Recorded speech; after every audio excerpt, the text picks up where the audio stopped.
আসসালামু আলাইকুম ওয়া রাহমাতুল্লাহি ওয়া বারাকাতুহু। প্রিয় শিক্ষার্থীবৃন্দ, আজকে আমরা শিখব নুন সাকিন বা তানউইনের সর্বশেষ নিয়ম ইকলাব।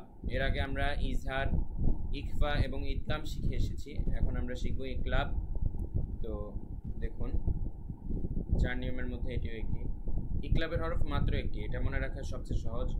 ইকলাব অর্থ পরিবর্তন করে পড়া। এই নিয়মটা মেইনলি আপনাদের মনে না রাখলেও চলবে আলাদা করে, তারপরেও জানার সুবিধার্থে জানিয়ে রাখছি। নুন সাকিন বা তানউইনের বাম পাশে ইকলাবের হরফ বা যদি আসে, ওই নুন সাকিন বা তানউইনকে গুন্না সহ মিম বানিয়ে পড়তে হয়। আর এটা মনে না রাখলেও চলবে, কেন বললাম, কেননা কোরআনে আপনাদের বোঝার সুবিধার্থে এখানে ছোট করে একটা মিম দেওয়াই থাকে। এই মিম যদি ছোট করে দেওয়া নাও থাকতো তাহলে আমরা এই নিয়ম বুঝে মিম বা আদি পড়া লাগতো, কিন্তু যেহেতু ছোট করে মিম দেওয়া আছে তাই আপনাদের এমনিই মনে আসবে। এই সব ক্ষেত্রে আমরা মিন না পড়ে মিম পড়ব, মিম গুন্না সহ, মিম বাদি।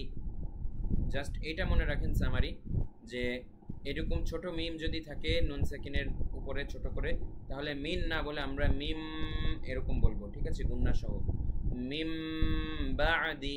তারপরে এটা লায়ুম বাদান্না। তো নিয়মটা খুবই সহজ এবং ছোট ছিল, আমরা কায়দার থেকে আচ্ছা একটুখানি কাট হবে এডিটর।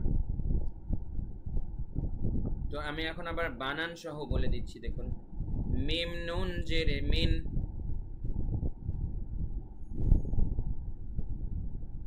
তো এখন আমি আবার বানান করে বলে দিচ্ছি, দেখুন, মিম মিম জেরে মিম, বা আইন জবর বা, দাল জেরে দি বাদি, মিম বাদি। তো আমরা এই নুনকে না ধরে মিমকে ধরবো, ছোট করে যখন মিম দেওয়া থাকবে। লাম জবর লা, ইয়া মিম পেশ ইউম, লায়ুম, বা জবর বা, লায়ুম বা, জাল নুন জবর দান, নুন জবর না, লায়ুম বাদান্না।